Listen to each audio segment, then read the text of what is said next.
So আজকে যেটা স্টোরিটা বলবো সেটা হচ্ছে আমার P2P-তে ট্রেডিংয়ে এক্সপিরিয়েন্স নিয়ে। সো আমি রিসেন্ট আপনাকে দেখাই যেহেতু এটা কমপ্লিট হয়ে গেছে। সো আমি একটি অর্ডার দেখে $86 দেখে আমি একটি অর্ডার করি, যেহেতু ডলারের প্রাইস কম ছিল। তারপরে আমি অর্ডার করি যে $20 অর্ডার করি। সো অর্ডার করি যার কাছ থেকে, সে হচ্ছে বাইরের নাম হচ্ছে ক্রিপ্টো ABS। সো মোটামুটি রেটিং ভালোই ছিল, কিন্তু সমস্যা হয়েছিল আমি যখন ট্রেডিং করি। আমি জাস্ট আপনাদেরকে ট্রেডিংয়ের ভিডিওটা দেখাচ্ছি। ওই সময় আমি দেখি ও পার্সোনালে চার্জ অ্যাড করে রেখেছে। তো আমি সাপোর্ট সেন্টারে কথা বললাম যে ওরা কি সেলার কি চাইলেই এক্সট্রা চার্জ নিতে পারে যে প্রাইস দিয়ে আছে তার বাইরে। সো কাস্টমার সাপোর্ট থেকে বললো যে না, এক্সট্রা কোনো প্রাইস দিতে হবে না। যে সেলারগুলো এক্সট্রা 3% বিকাশের জন্য, 2% এজেন্ট নগদের জন্য, এগুলো যারা দেয় তাদেরকে এটা সম্পূর্ণ অনৈতিক এবং এটা বাইরে। সো আমি সেলারকে ওদের 2000 টাকার জন্য আমি 2000 টাকা পাঠিয়ে ওকে একটা স্ক্রিনশট নিয়ে আমি স্ক্রিনশটটি পাঠাই যে আমি 2000 টাকা, এই যে সেলারের নাম্বার, আমি এই নাম্বার 2000 টাকা পাঠিয়ে ওকে আমি SMS দিয়ে দিই। সো SMS দেওয়ার পরে ও লিখছে কি, ভাই আপনি কার থেকে পারমিশন নিয়ে টাকা পাঠালেন? আমি কই পারমিশন নিতে হবে কেন, ফাইজলামি করেন নাকি কেন? আমি ওইসব বলে নাম্বার ওইটা। সো ও যে নাম্বারটি অ্যাড করা ছিল আমি ওই নাম্বারেই টাকা পাঠিয়েছি। সো আমি বললাম যে পেমেন্ট পাইছেন, তা আপনি ডলার রিলিজ করে দেন, আমি কোনো রকম চার্জ দেবো না। এই জন্য অভিনয় করতেছে। ও একটা কথা ও নাক জিজ্ঞাসা করে দিলাম কেন, বা বেশি চালাক নাকি আমি। তো আমি ওইসব বলে আমি বললাম, আরে ভাই নাম্বার দিয়েছেন বাইনান্স থেকে, ওই যে নাম্বারে টাকা পাঠানোর কথা বলছে আমি ওই নাম্বারে টাকা পাঠাইছি, আমি থার্ড পার্টি কোনো নাম্বার ইউজ করি নাই। কারণ এবং আপনারাও এটা ইউজ করবেন না যদি আপনারা কোনো আপিলে উইন করতে চান। সো আমি ওইটার সাথে সাথে ও একটু বেশি চালাক সেলার। তো কী করলো, ও আমার নামে উল্টো আপিল করলো যে আমি নাকি ওকে টাকা দেই নাই। সো এটা চলে গেল। সো এটা চলে যাওয়ার পরে আমি মেসেজ দিলাম আমি অন্য নাম্বার খুঁজতে যাবো কেন। সো এমন ও মেসেজটা চলে যাওয়ার পরে ও আপিল করার পরে আমি আপিল আপনাকে দেখাই। সো এই যে আপিল হিস্টোরি। সো অনেকগুলো মেসেজিং দেই আমি ওকে, আমিও কাস্টমার সাপোর্টে আমিও কথা বলি, চ্যাট করি যে আমি পেমেন্ট দিয়েছি এবং ভিডিও প্রুফ সহ দেই যে ও আমার টাকা পেয়ে ও আমাকে হেল্প করতেছে না, এক্সট্রা চার্জ আছে। ও কিছুক্ষণ পরে you send me on I don't know, মানে ও মেসেজ দিছে, ও আমি টাকা পাঠাইছি কি জানে না। ও পেমেন্ট মেথডের যে নাম্বারটা, ও নাম্বারটা হারিয়ে ফেলেছে। সো আমি বললাম যে নাম্বার হারিয়ে ফেলেছেন ভালো কথা, কিন্তু আমি তো পেমেন্ট আপনাকে পাঠিয়ে দিয়েছি, আপনি ওই নাম্বারটা ওইখানে বাইন্যান্সে রাখলেন কেন, অথবা আপনি এক্সট্রা নাম্বার ইউজ করলেন না কেন? সো এইভাবে 2 দিন কেটে গেল, ও আর কোনো তেমন করে না। এর মাঝে কাস্টমার সাপোর্ট আমাদের ব্যাঙ্ক স্টেটমেন্ট চাইলো। সো আমি একটি ভিডিও করে, এবং ভিডিও করতে হয় এইভাবে যে আপনি আপনার ফোনে আপনার ব্যাঙ্ক স্টেটমেন্ট দেখাবেন এবং আরেকটা ফোন দিয়ে আপনি স্ক্রিন রেকর্ডিং করা যাবে না, আপনি আরেকটা ফোন দিয়ে ভিডিও করতে হবে। সো ও জাস্ট বারবার বলতেছে আমি কেন মিথ্যা কথা বলবো 2000 টাকার জন্য, ও অনেক ট্রেডিং করছে এই সেই বকর। আসল কথা হচ্ছে ও আমাকে ঘোরাচ্ছে, কারণ আমি ওকে এক্সট্রা চার্জ কেন দেই নাই। আমিও জানি যে আমি এক্সট্রা চার্জ দেবো না এবং এটা আমি উইন করব। সো আমি যেহেতু কাস্টমার সাপোর্টে আমি অলরেডি কথা বলে দেখেছি, এক্সট্রা চার্জ দেওয়া যাবে না। সো ও বকর করে বললো যে এখন কাস্টমার সাপোর্টে বলতেছে আমাদের বায়ার এবং সেলার দুইজনকে বলতেছে যে আপনাদের দুইজনেরই ব্যাঙ্ক স্টেটমেন্ট দেন, যে আমি যে টাকা পাঠাইছি আর সেলার যে পায় নাই টাকাটা, ওই দুজনের ব্যাঙ্ক স্টেটমেন্ট দিতে চাচ্ছে কাস্টমার সাপোর্ট থেকে। সো আমি আমার ব্যাঙ্ক স্টেটমেন্ট একটা ভিডিও আকারে একটি ব্যাঙ্ক স্টেটমেন্ট দিই, এবং ওরা আমাকে এবং কাস্টমার ও মেসেজ দেয় ওর নাকি ওর ব্যাঙ্ক স্টেটমেন্ট দিতে পারতেছে না, কারণ ওর কাছে মোবাইল বিকাশ অ্যাকাউন্টই নাই, কারণ ও মোবাইল হারিয়ে ফেলেছে। কিন্তু এটা সম্পূর্ণ মিথ্যা কথা।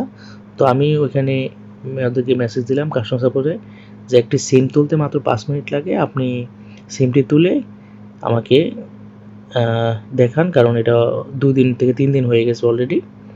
সো আমি 3 দিন হয়ে গেছে, আপনি কেন সিমটা তুললেন না, এরকম কাস্টমার সাপোর্টকে আমি মেসেজ দিলাম। ও ইচ্ছা করে তুলে নেয়।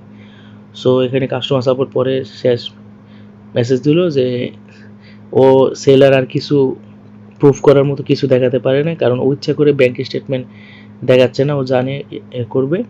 সো এর মাধ্যমে যে CSS complete the order customer support আমাকে অর্ডারটি করে দিল। তারপরে এর মাঝে আমি ওকে মেসেজ দিয়েছি, ও জাস্ট মেসেজে আমাকে লেখে কেমন লাগতেছে ভাই, ও কেএফসি খাইতেছে, চালাই দিছি ভাই, মানে আমার কেএফসি নিয়ে আমার টাকা নিয়ে ও কেএফসি কিনে টাকা খাচ্ছে, দেখি আরও কয়দিন ঘুরাতে পারি আপনাকে, মানে আমাকে কয়দিন ঘুরাতে পারে। সো আমি জানি আমি একটা ভিডিও করেছি, কারণ আমি এটা ভিডিও করার জন্যই তৈরি করেছি, যাতে ওদেরকে শিক্ষা দেওয়ার জন্য যারা এক্সট্রা চার্জ নেয়, এই বাংলাদেশে যারা সেলার আছে যারা এক্সট্রা চার্জ নেয় তাদের জন্য। সো আমি ওদেরকে বলেছি যে আমি কাস্টমার সাপোর্ট এর মাঝখানে ওর অ্যাকাউন্টটি কাস্টমার সাপোর্ট হোল্ড করে দিয়েছিল এবং সাসপেন্ড করে দেওয়ার মতো অবস্থা হয়েছিল। সো আমি আপনাকে ওই কাস্টমার সাপোর্টে যে আমি মেসেজ দিয়েছি ওই মেসেজটা আপনাদেরকে দেখাই।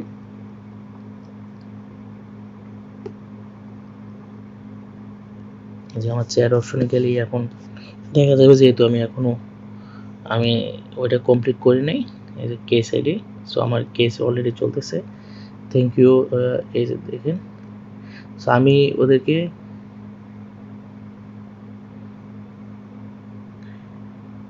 এই যে দেখুন এখানে লেখা আছে, আমি লিখে দিলাম যে সেলার আমার টাকা নিয়ে কেএফসি খাচ্ছে এবং আমাকে ছবি পাঠাচ্ছে। সো এটা লেখার পরেই কাস্টমার সাপোর্ট থেকে দেখছে I have suspend the seller account by suspend his account, we hope that he will encourage to resolve the matter. ওরা ওর অ্যাকাউন্টটাকে সাসপেন্ড করে দিয়েছে, কারণ ও কোনো লেনদেন করতে পারবে না। তো সে আমাকে বলছে যে আপনারা চ্যাট অপশনে দেখেন ওরা কিছু, আমি ওদের সাথে কোনো রিসলভ করতে পারি কিনা। সো আমি জাস্ট ওকে মেসেজ দিলাম যে ও ইচ্ছা করে আমাকে বাংলায় লিখতেছে, যে ওই আমাকে নিয়ে মজা করতেছে, যেটা আপনারা ওর কাস্টমার সাপোর্ট বুঝতে পারতেছে না, কারণ ওটা বাংলা বুঝে না এবং বাংলাটাও লিখছে ইংলিশে। সো সো ট্রাভেল ওরা ছড়িয়ে দিচ্ছে, এক্সট্রা মানি যে চাচ্ছে আমাকে 500 টাকা দেন, যে আমি সেল করে দেবো। আমি ওইটাও ও আমাকে যখন শেষ পেশ ও যে লেখে যে আরও 500 টাকা দিবেন, এখনই দিয়ে দেবো, মানে আমার কাছ থেকে আরও 500 টাকা চাই, কতটুকু বোকা হলে এরকম করে। সো আমি ওকে এই মেসেজটি সহ আমি মার্ক করে কাস্টমার সাপোর্টকে পাঠালাম, এবং কাস্টমার সাপোর্ট অলরেডি ওর অ্যাকাউন্টটা লক করে দিয়েছে।